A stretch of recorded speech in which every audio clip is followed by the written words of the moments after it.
y pues en este caso, tan pronto se notifique el inicio de la grabación, pues daremos inicio, ¿no?, a la cátedra.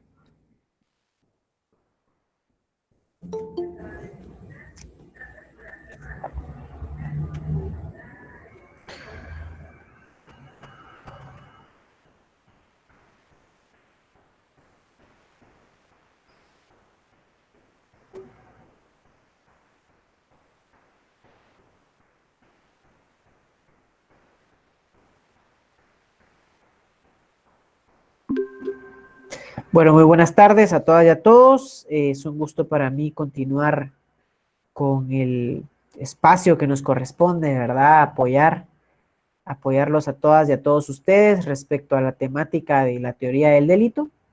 ¿Se recuerdan ustedes que en la clase anterior vimos un esquema general sobre qué es la teoría del delito, qué es el delito, los criterios que se utilizan por la doctrina jurídico-penal para definir qué es el delito? Y vimos también un esquema básico, ¿sí? Y que ese esquema básico es nuestro esqueleto, es nuestro orden de las cátedras que vamos a tener a partir de estos momentos, ¿sí?, respecto a los elementos del delito. Les comentaba a ustedes de que el delito básicamente tiene cuatro elementos positivos y tiene cuatro elementos negativos, ¿sí? Cuatro elementos negativos. Y que para que exista delito, tienen que darse los cuatro elementos positivos. Pero para que no exista el delito o no se logre procesar el delito, con uno que se dé, con un elemento negativo que se dé, basta, ¿sí? Y en este caso, pues, entremos entonces a analizar el primero de estos elementos, ¿sí?, que es la acción o la conducta humana. Eso es lo que nos corresponde apoyar el día de hoy y nos corresponde estudiar el día de hoy. ¿Ok? Como una cuestión previa. Como una cuestión previa. ¿Sí? Quiero que tengamos algo bastante claro. ¿Ok? Para que no nos confundamos, para que no nos sorprendamos. ¿Sí? Cuando nosotros estudiamos la acción o la conducta humana desde la perspectiva del derecho penal, tenemos que tener claro o no nos tenemos que dejar sorprender por ciertos autores que utilizan como sinónimo el término de acción con conducta humana. ¿Ok? Hay algunos autores que para referirse al primer elemento de la teoría del delito se refieren a él como una conducta humana.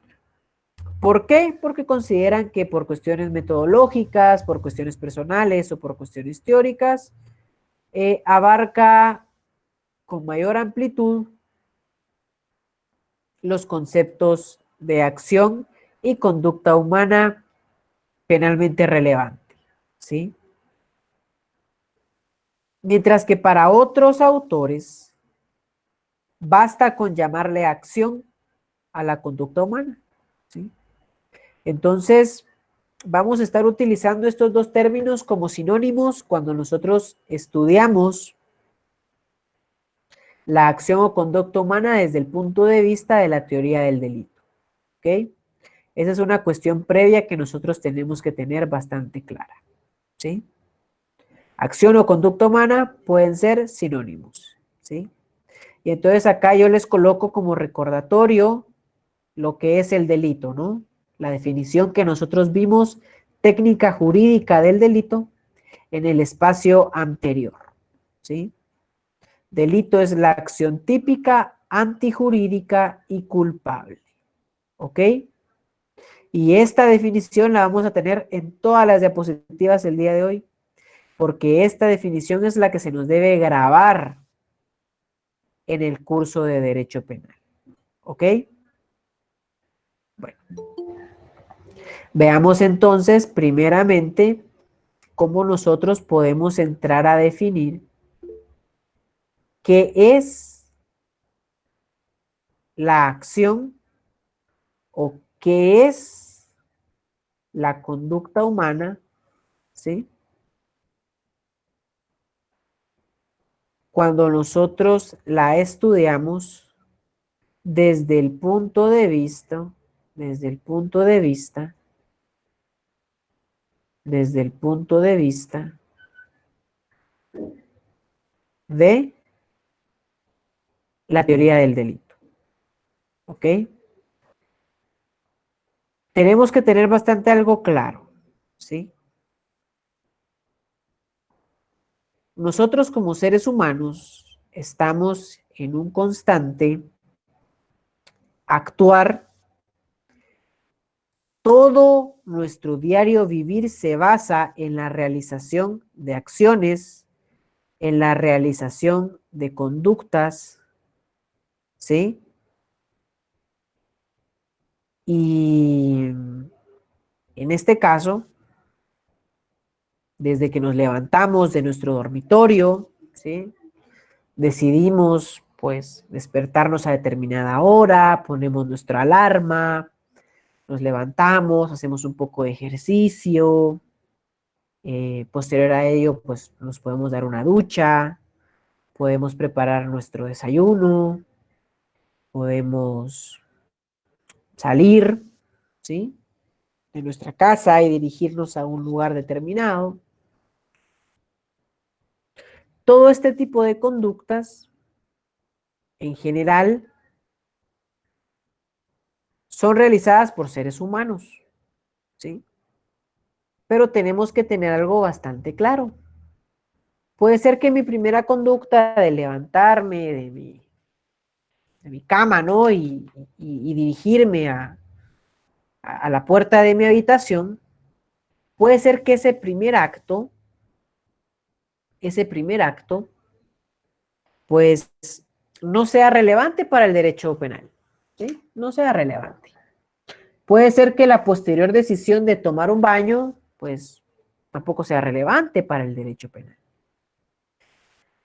Pero ¿qué pasa si yo al salir de mi casa, manejando mi carro, lo acelero de forma imprudente y atropello a una persona, por ejemplo? ¿Qué pasa en esos casos cuando puede ser que todas las conductas que yo haya hecho en mi mañana no sean constitutivas de delito, pero en la tarde yo llevo un arma y le disparo a otra persona y esta persona se muere? ¿Sí? ¿Qué pasa en esos casos? En esos casos nosotros tenemos que tener algo bastante claro, y es que el derecho penal, el legislador, tiene que seleccionar de todo ese universo de conductas humanas cuáles son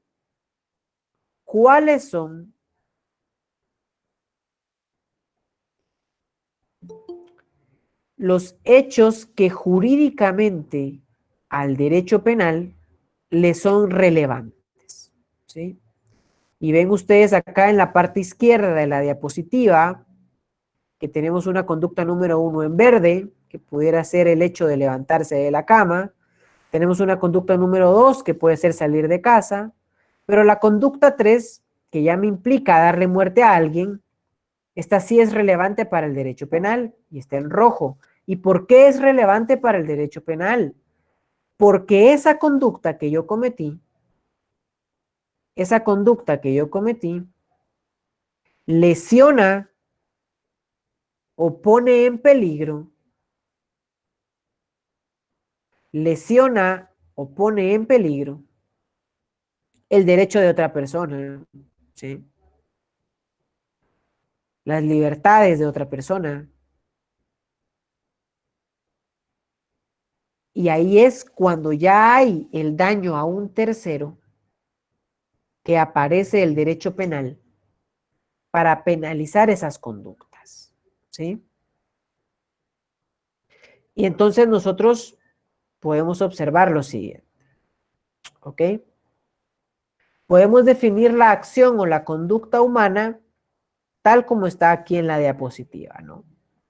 Que la acción o conducta humana es un comportamiento humano derivado de la voluntad, en este caso de un ser humano, con una finalidad en específico, seleccionado como jurídicamente relevante desde el punto de vista del derecho penal por el legislador, ¿sí? Por el legislador. Y acá es donde tienen que ustedes observar algo, ¿sí? Que cuando nosotros hablamos desde el punto de vista de la definición de la acción o de la conducta humana desde el punto de vista del derecho penal, lo hacemos desde un criterio eminentemente técnico, ¿sí? Es un criterio eminentemente técnico y es un criterio eminentemente jurídico, ¿ok? También es importante definir la acción y la conducta desde el punto de vista psicológico, desde el punto de vista psiquiátrico, antropológico, social, etcétera, ¿sí? Pero que no se nos olvide que cuando nosotros estamos estudiando derecho penal, estamos definiendo,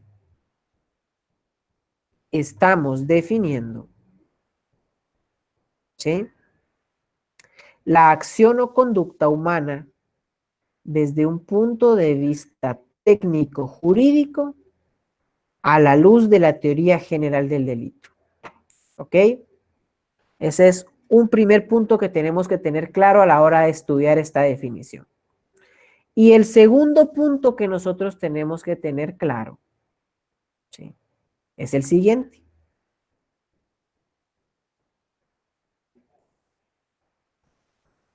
El legislador es el único que tiene la facultad exclusiva de poder decidir cuándo hay y cuándo no hay delito.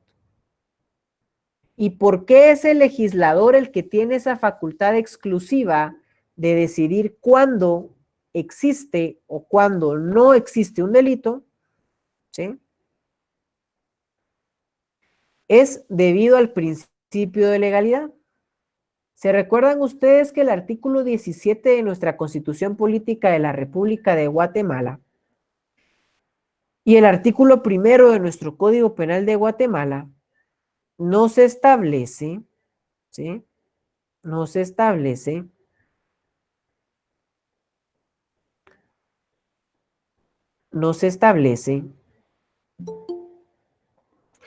que no hay delito ni pena sin ley anterior.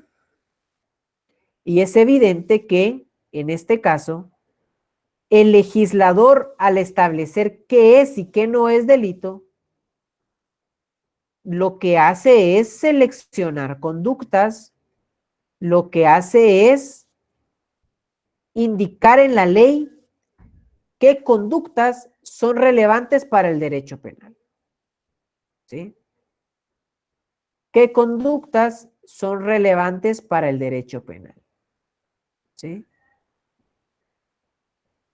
Es por ello que al ser un delito el que nos establece qué conductas son y qué conductas no son delito, en el derecho penal, solo el legislador puede determinar ese tipo de conductas. No las determina ni el presidente, ni el arzobispo, en este caso, ¿cómo se llama? El arzobispo Ramazzini, ¿sí? No lo define el procurador de derechos humanos, no lo define incluso los jueces, no. Los únicos que pueden definir qué acciones humanas pueden ser consideradas como delito es el legislador. Por eso es tan importante nosotros tomar decisiones correctas al momento de acudir a las urnas y emitir nuestro voto cada 4 años por el organismo legislativo. Porque son ellos, en última instancia, los que pueden decirle al poder punitivo del Estado, tú puedes actuar en este caso y tú no puedes actuar en el otro caso. ¿Sí? Esto es respecto a la definición de qué es acción o conducta humana. ¿Sí? Espero hayan tomado los correspondientes apuntes de la misma. ¿Ok? Y vamos avanzando poco a poco, pero vamos avanzando de forma segura, porque la clase de hoy contiene el contenido respecto a las teorías respecto a la acción o la conducta humana en el derecho penal. ¿Sí? Porque no vayan a creer ustedes que la definición que yo les coloqué en la diapositiva anterior para que hagan uso de la misma es absoluta o todo el mundo cree que así debe ser. No. ¿Sí?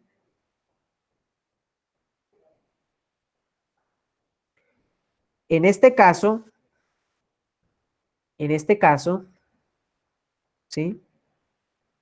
También la definición de la acción ha tenido distintos puntos de vista,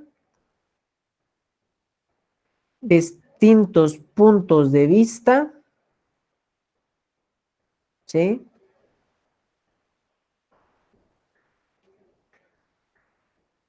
En este caso, sobre los autores del derecho penal, sobre los estudiosos del derecho penal, para determinar qué criterios debería seguir el legislador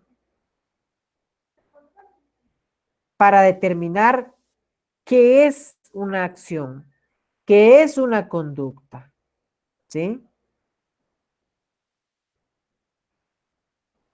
¿Qué es una acción? ¿Qué es una conducta?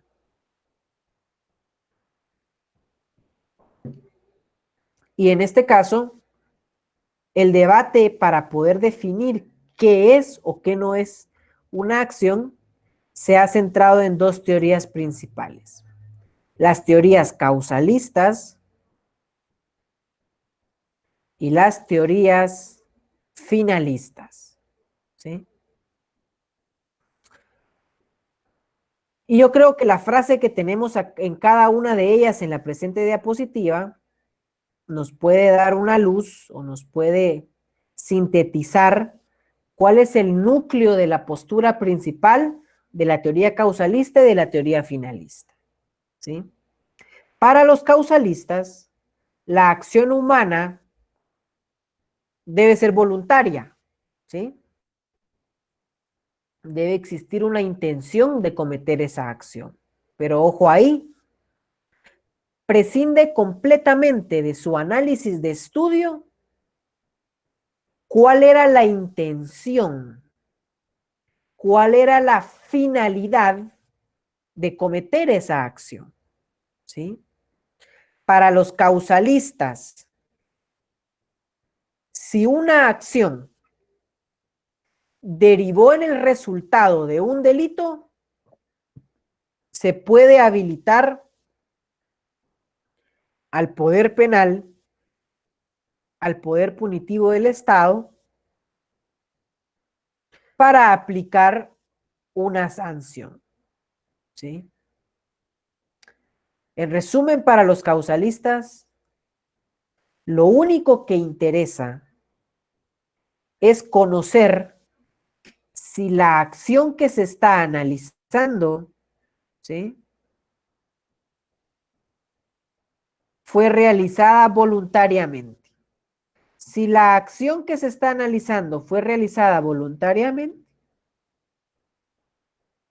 en este caso, nos encontramos ante un delito, ¿sí? Sin importar cuál era la finalidad o no de la persona que cometió el delito. Y entonces,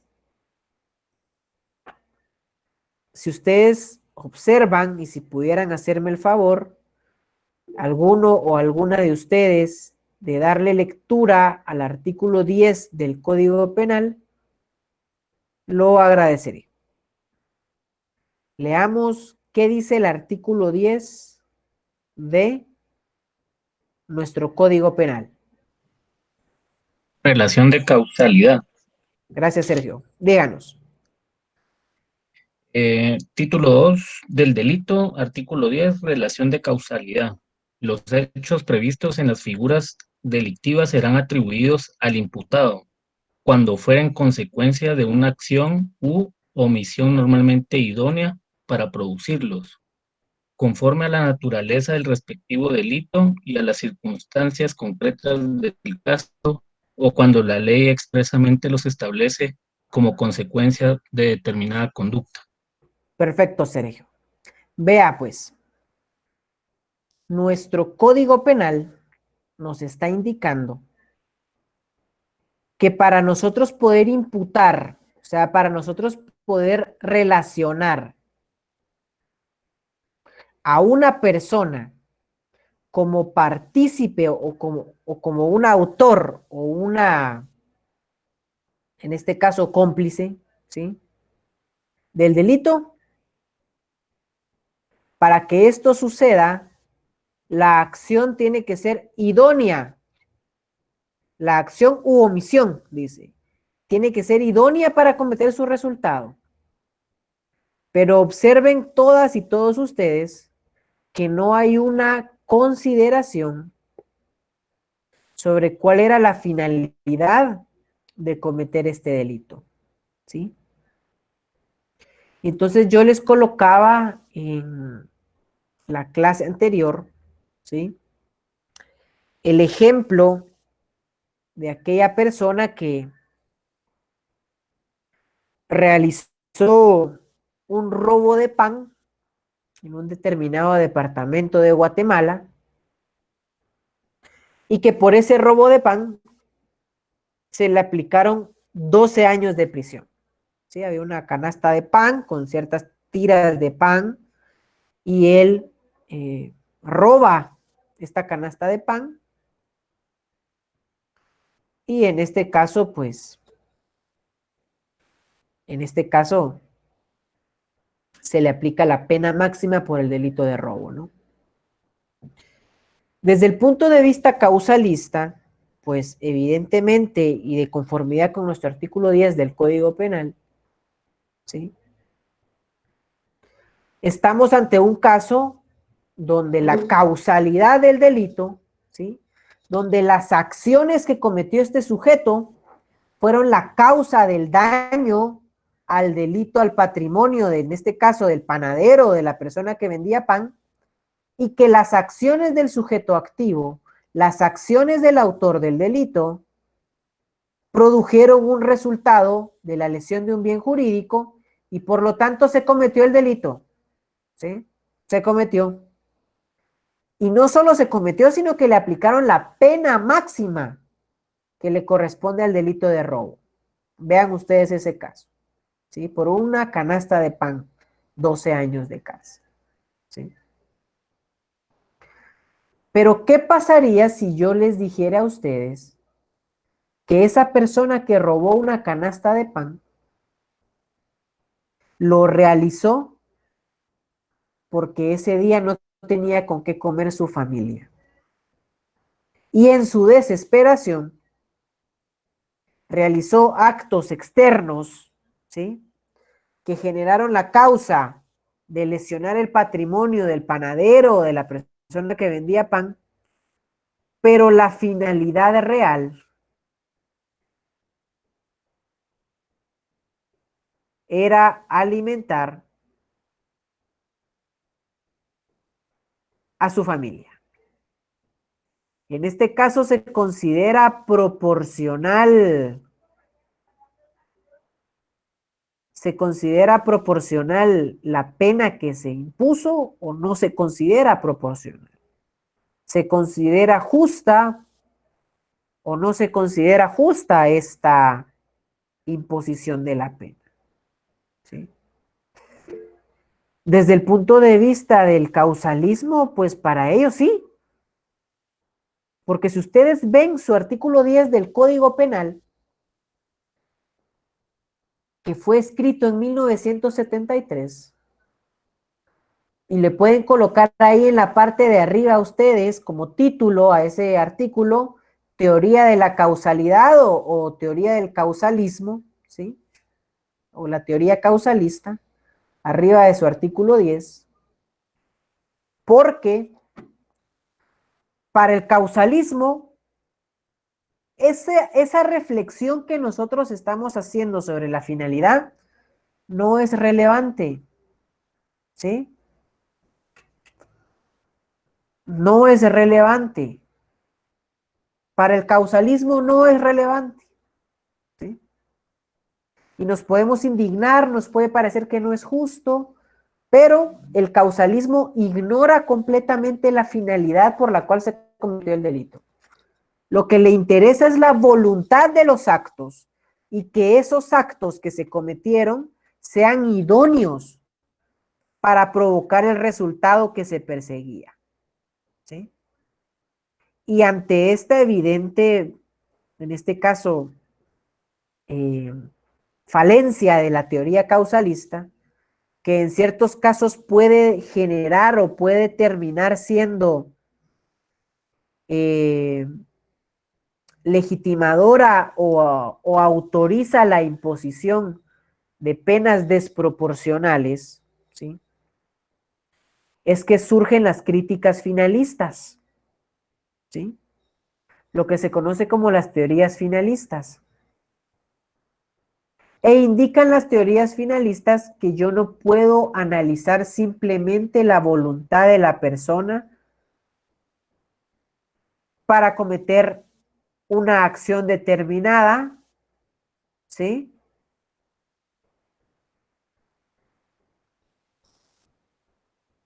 Que genere un resultado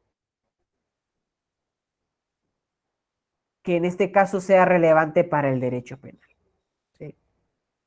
Y dicen los finalistas o los defensores de las teorías finalistas que en este caso, ¿sí? No solo debemos analizar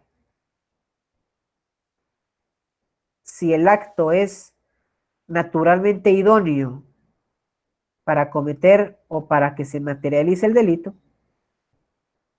sino que además sí tenemos que hacer un análisis sobre la finalidad, ¿sí? Y que ese análisis de la voluntad del acto con la finalidad del acto es lo que nos debe determinar el elemento de la acción o de la conducta humana en un delito, ¿sí? Entonces, para los finalistas, la acción o la conducta humana es una acción humana voluntaria, al igual que la teoría causalista, pero en este caso sí debemos analizar o sí tiene un valor la finalidad con la cual se realiza esta acción, ¿sí? Y en este caso, aunque nuestro Código Penal, y lo repito, redactado en 1973 y que entraba en vigencia o que entró en vigencia el 1 de enero de 1974, seguía la orientación causalista, pero por el avance evidentemente de teorías en el derecho penal que consideran que de estudiar y determinar la conducta de una persona, ¿sí? Es que la Cámara Penal de la Corte Suprema de Justicia, ¿sí? De Guatemala en su resolución, ¿sí? Dentro del expediente 1446-2014, de fecha 11 de enero del 2016, ¿sí? En esta resolución, la Corte Suprema de Justicia de Guatemala, a través de su Cámara Penal, realizan este enfoque crítico, ¿no? Realiza un enfoque crítico sobre la teoría causalista que defiende nuestro Código Penal. Y la Cámara Penal de la Corte Suprema de Justicia indica que, o acepta que, la teoría finalista, que es la que goza con mayor aceptación en la doctrina jurídico-penal actual, debe prevalecer sobre el causalismo, ¿sí?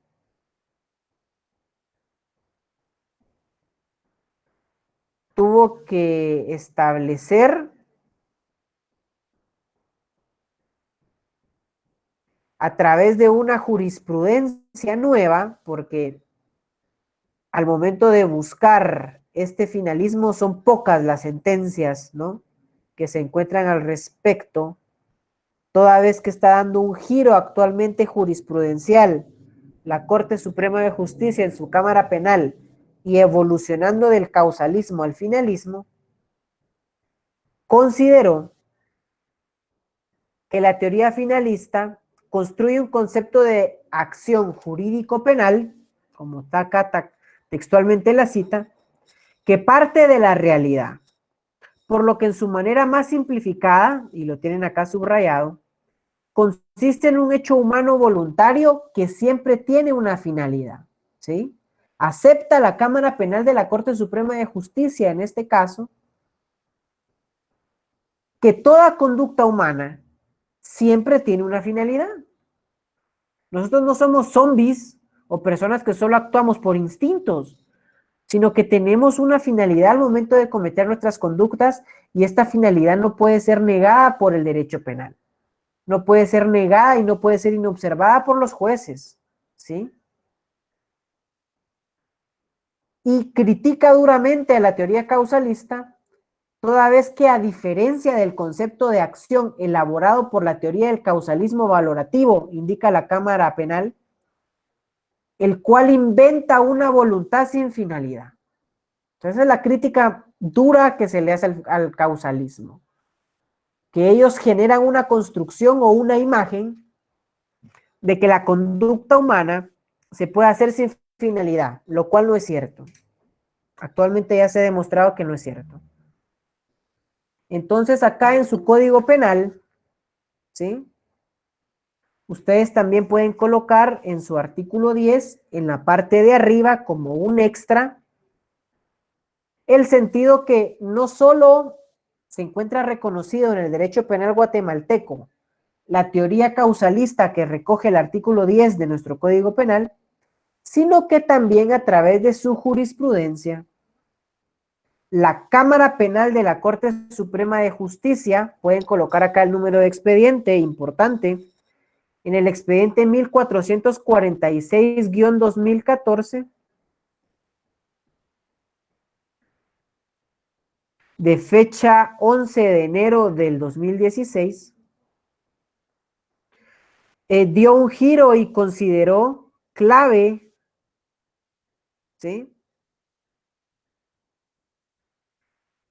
que el finalismo es superior a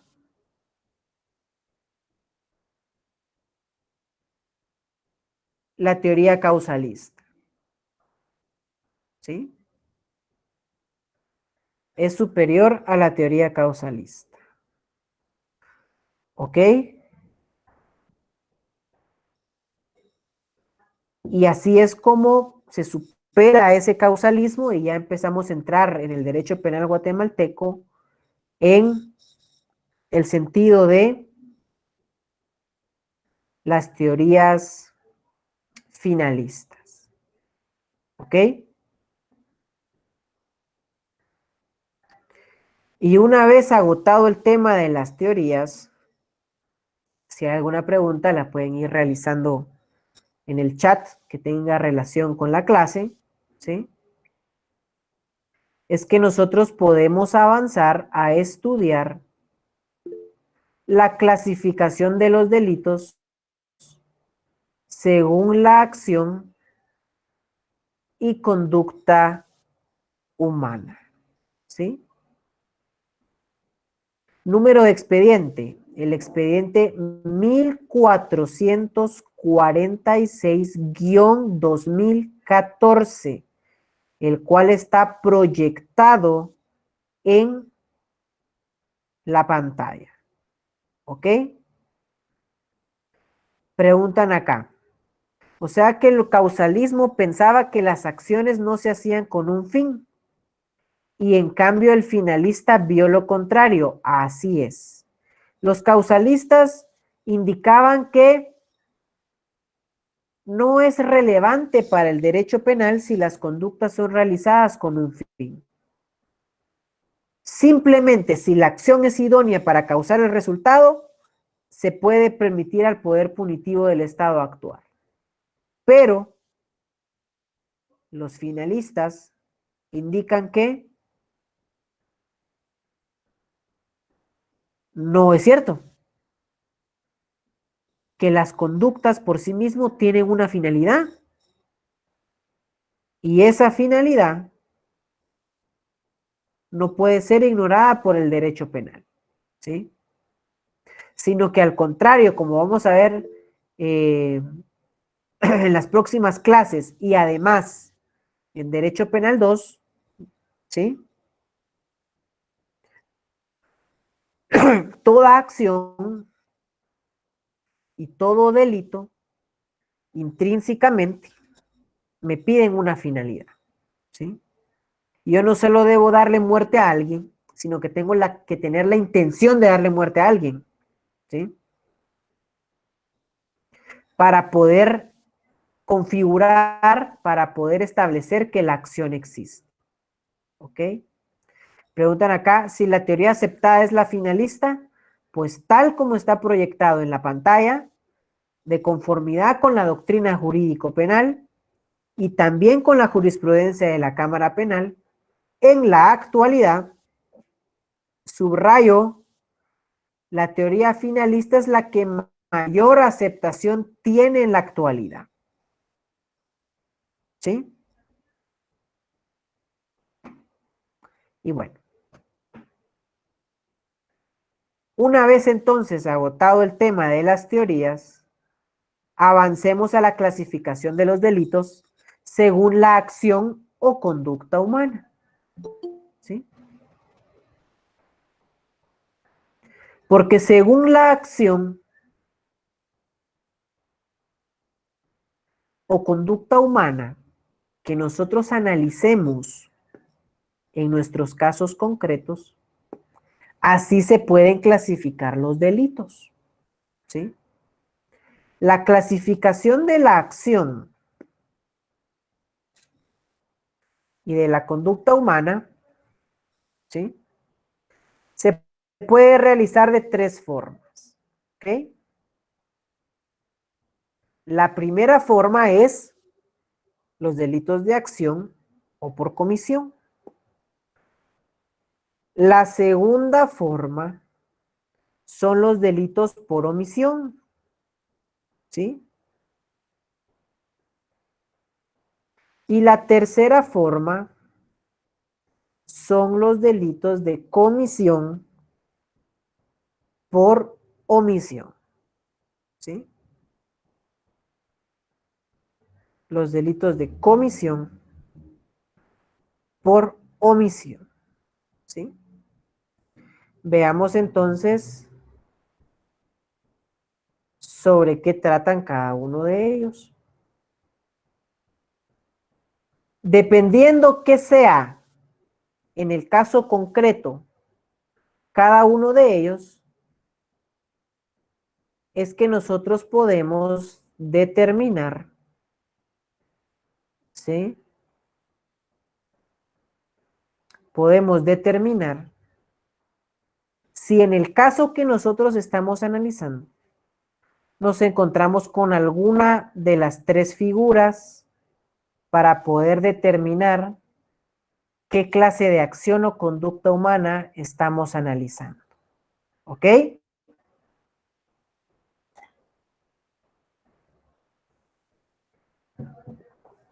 Veamos entonces la primera, que son los delitos por comisión o los delitos por acción puramente dichos, ¿sí? Los delitos por comisión o los delitos puramente dichos de acción, ¿sí? Son todos aquellos delitos,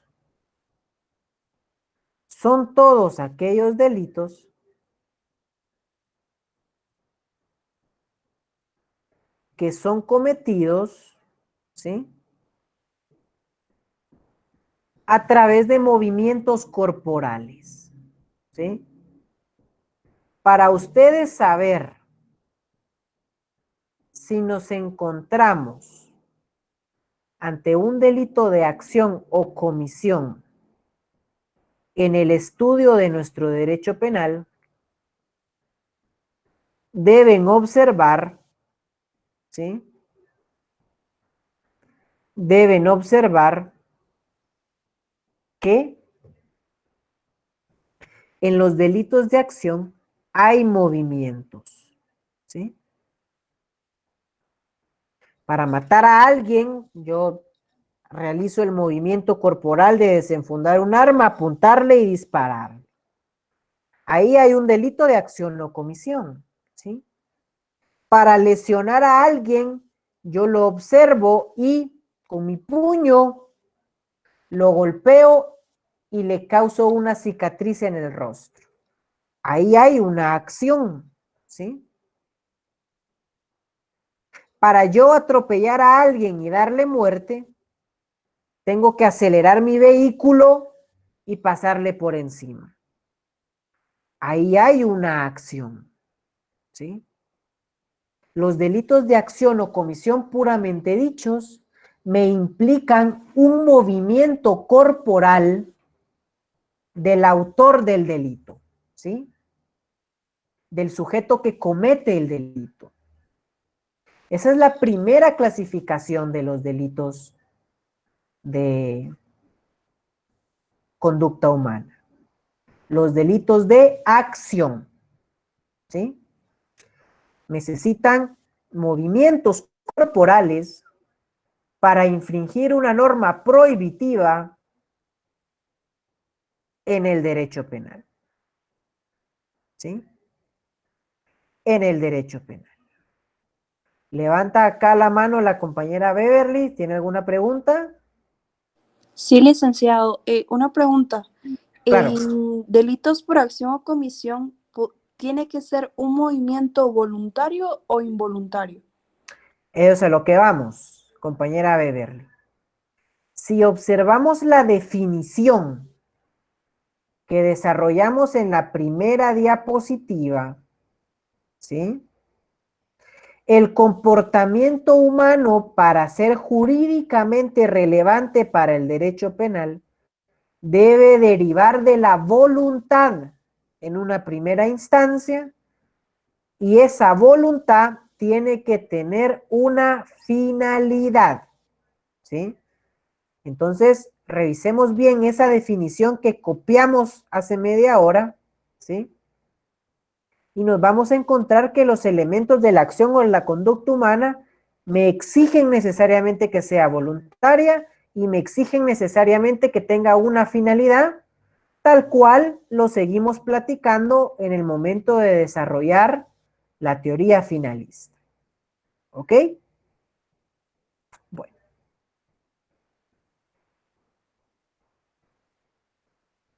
Si comprendemos entonces que los delitos de acción o comisión, ¿sí?, implican un movimiento voluntario para cometer el resultado del delito, ¿sí?, también tenemos que estudiar y tenemos que comprender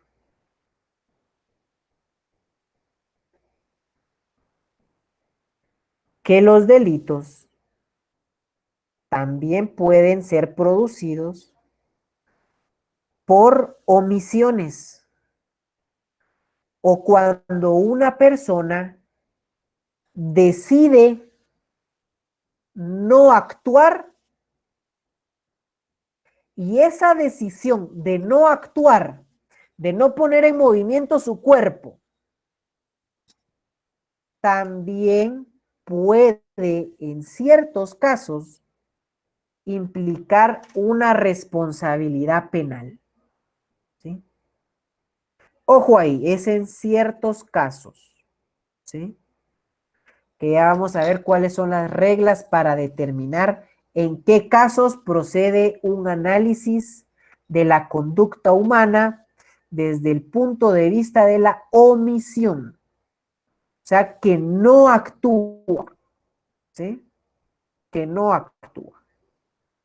¿Ok?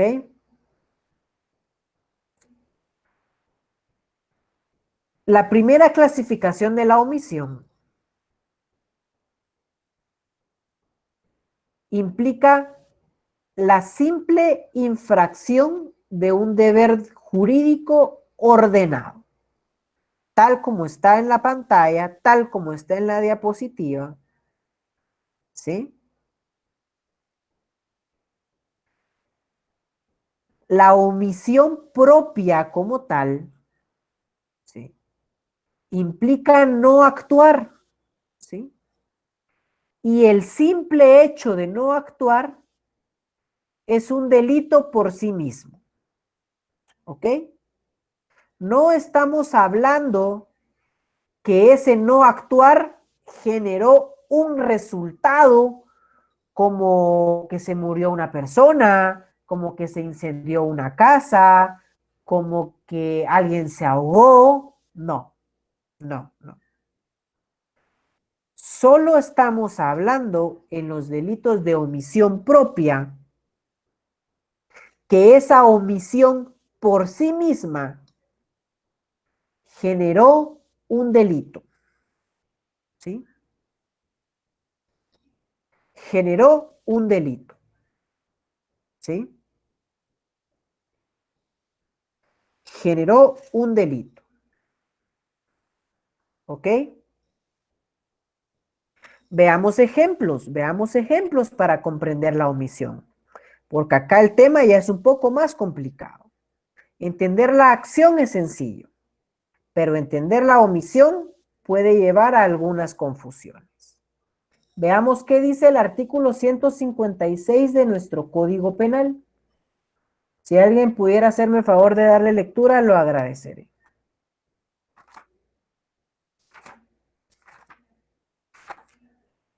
Artículo 156, delito de omisión de auxilio. Quien encontrado perdido o desamparado a un menor de 10 años, a una persona herida, inválida o amenazada de inminente peligro, omitiere prestarle el auxilio necesario según las circunstancias, cuando pudiere hacerlo sin riesgo personal, será sancionado con una multa de 25 a 200 quetzales. Perfecto, compañera Glenda. Muchas gracias. Vean ustedes este primer caso, este primer delito de la omisión propia, ¿sí? Aquí es el caso de una persona que está a medianoche, adulta, ¿sí? Y observa a un niño menor de 10 años llorando, ¿sí? Perdido en la calle, ¿sí? Pero decide, pues, no ayudarlo, ¿no? Decide, está en su carro y decide ignorar, ¿eh? No es mi hijo, no es mi familia, me da igual, ¿sí? En este ejemplo que yo les planteo, puede ser que haya alguna cámara que descubra a este sujeto no prestando auxilio debido. Y la sola no prestación del auxilio ya implica la comisión de un delito por omisión, valga la redundancia, ¿sí?, de conformidad con el artículo 156 del Código Penal. O sea, esa simple decisión de no apoyar al menor de edad significó, en este caso, la consumación de un delito de omisión de auxilio, ¿sí? Y ese es un caso de una omisión propia, ¿sí? Puede ser que a ese niño de menor de 10 años que estaba llorando en la calle a medianoche, la encuentren o lo encuentren unos policías a 3, 4 cuadras y ese niño no se muera y no haya ningún delito más allá que la omisión de auxilio, ¿sí? En este caso, exactamente como dice aquí Catherine, solo se sanciona a la persona que no prestó el auxilio. Eso por sí mismo ya es constitutivo de delito. Es un delito de omisión propia, ¿sí? Y esa omisión es relevante para el derecho penal. ¿Ok? Otro ejemplo de este caso lo podemos encontrar, y lo pueden ahí subrayar ustedes, en el artículo 457. El artículo 457, lo voy a colocar acá,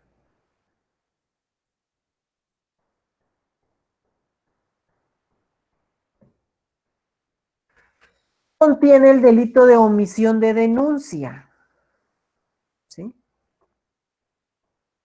Contiene el delito de omisión de denuncia, ¿sí? Ese delito también es simplemente una omisión propia. Por no actuar, se comete el delito, ¿sí?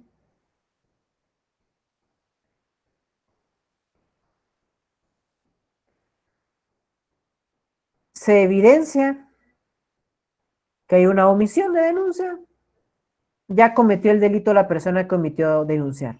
Aunque después otra persona lo haga y no haya ninguna lesión al bien jurídico tutelado de la Administración de Justicia, pero solo esa omisión propia de esta persona ya se considera como una omisión punible para el Código Penal. Y así es como termina el tema de la omisión propia. Ahora vamos a hablar de la omisión, pero esta omisión ya no es por sí misma un delito, sino que se agrava, porque la omisión con resultado, ese resultado es grave y es generado por o como consecuencia de la omisión, ¿sí? Y acá es donde, se los decía yo en la clase anterior al compañero Joel, que él hizo una pregunta sobre el delito de peculado, que vamos a estudiar el mismo, ¿sí? Para comprender el tema de la omisión con relación a un resultado en específico, ¿ok? Este tipo de omisión sucede cuando la inactividad de incumplir el deber jurídico está vinculada, según el tipo penal, a un resultado en específico.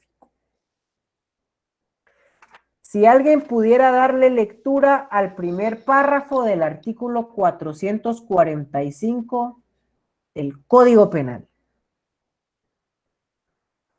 para ver estos elementos.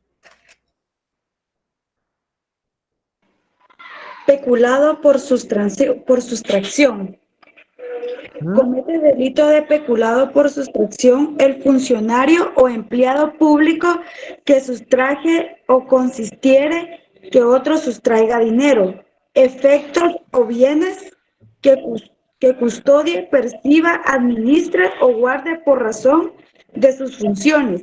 El responsable de este delito será sancionado con prisión e inhabilitación especial si el dinero, efectos o bienes estuviesen destinados a fines asistenciales o a programas de apoyo social, la pena será aumentada en 2/3 partes. Muchas gracias, compañera Glenda. Ahora, si puede responderme las siguientes preguntas. Veamos. El delito de peculado por sustracción, claramente, solo es para funcionarios o empleados públicos. El mismo tipo penal lo dice.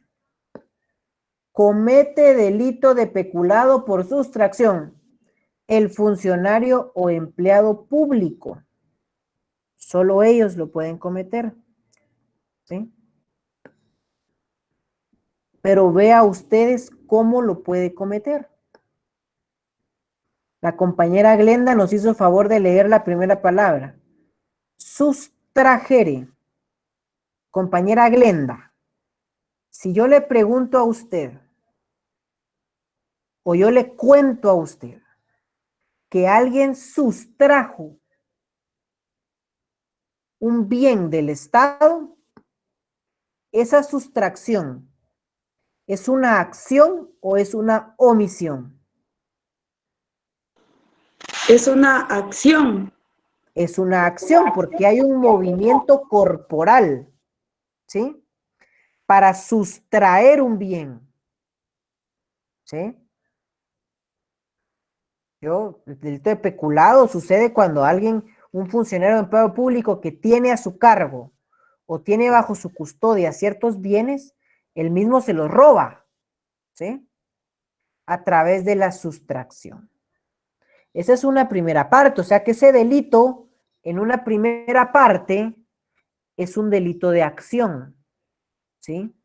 Pero a ver, compañera Glenda, lea la segunda parte, quien sustrajere o consintiere. Cuando yo le digo a usted, compañera Glenda, que alguien consintió que otra persona retirara un bien a su cargo, ese consentimiento ¿es una acción o es una omisión? Yo pienso, licenciado, que allí ya sería una omisión, Exactamente, porque usted ya en correcto. ese caso no cometió la acción. Ajá, Entonces, para ex- mí es una omisión. exactamente, compañera Glenda. Y esa es la diferencia entre la omisión propia, porque si ustedes se dan cuenta en la omisión propia en el artículo 156 del Código Penal o en el artículo 457 del Código Penal, esa omisión es propia porque en sí misma ya es un delito, ¿sí? Mientras que cuando nosotros leemos el delito de peculado por sustracción, este puede ser cometido por acción, pero el verbo de consentir ya no implica un movimiento corporal, sino que ya implica una omisión. Pero en este caso, esa omisión está relacionada directamente con un resultado. Y el resultado es el peculado por sustracción. En este caso hay una omisión con resultado. ¿Sí? Mientras que en los anteriores ejemplos de la omisión propia, Puede ser que yo no le preste auxilio a ese menor de edad y ya cometí el delito. Aunque después no le pase nada a ese niño, lo encuentre la policía, regrese a su casa feliz, pero yo ya cometí el delito. Mientras que en la omisión relacionada con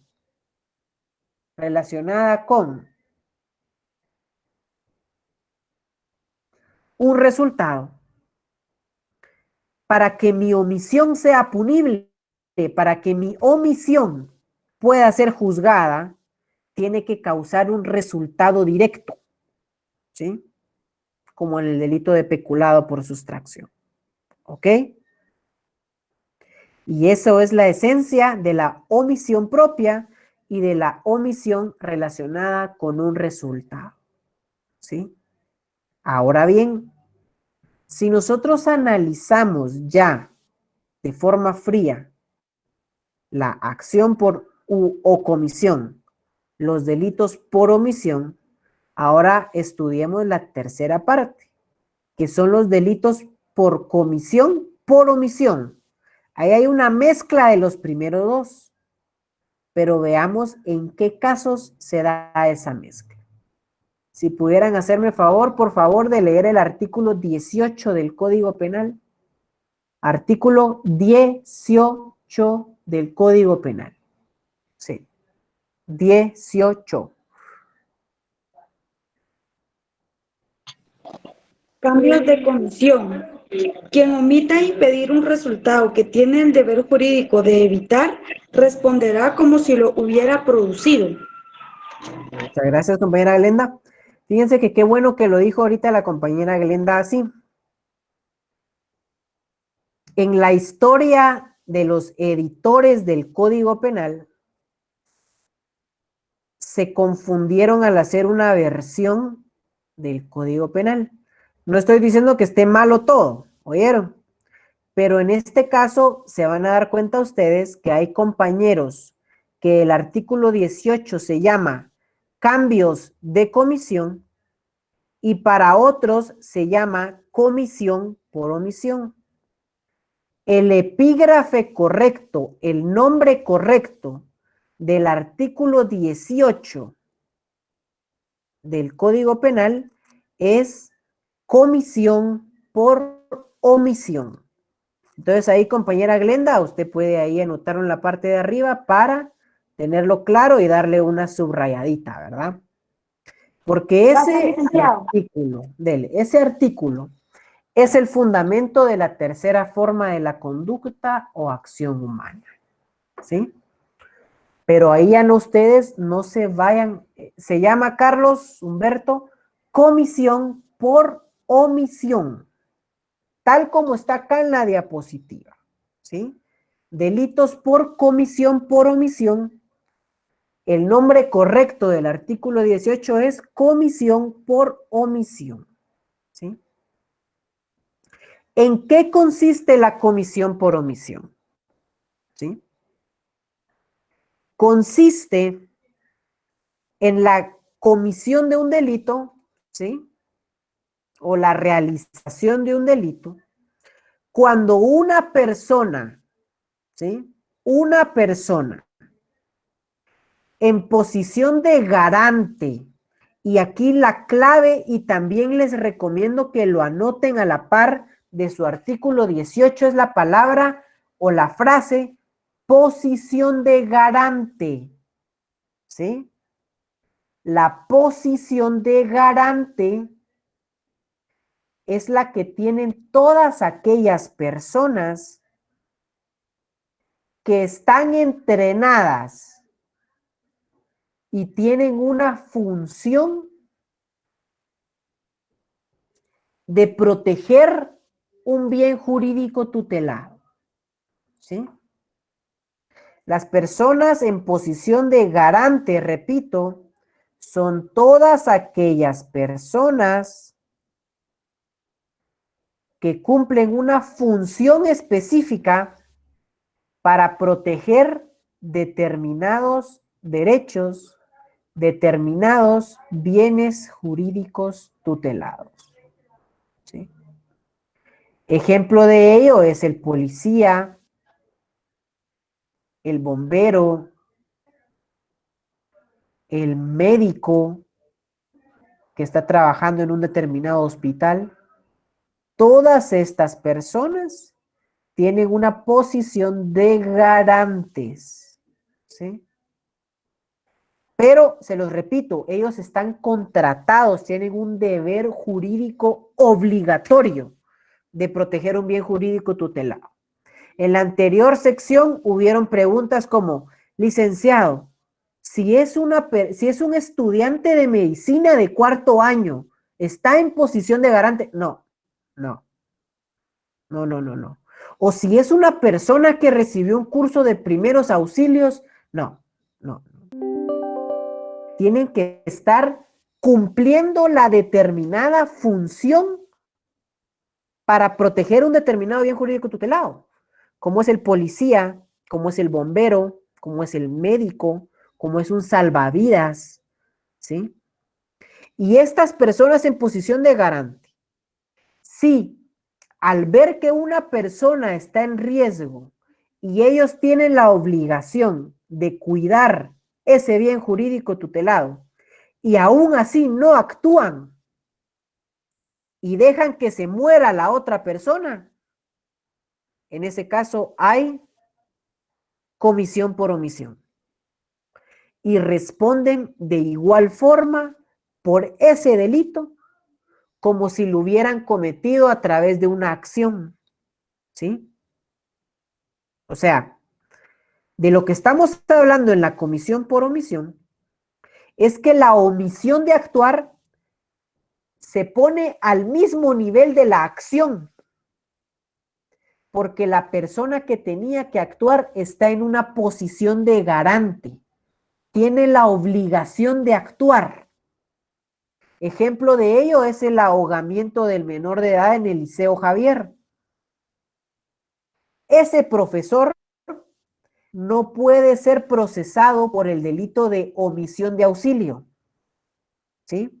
No puede ser procesado el profesor de natación, no puede responder por el delito de omisión de auxilio, no, porque él tenía una posición de garante. Su obligación era proteger la vida de los estudiantes.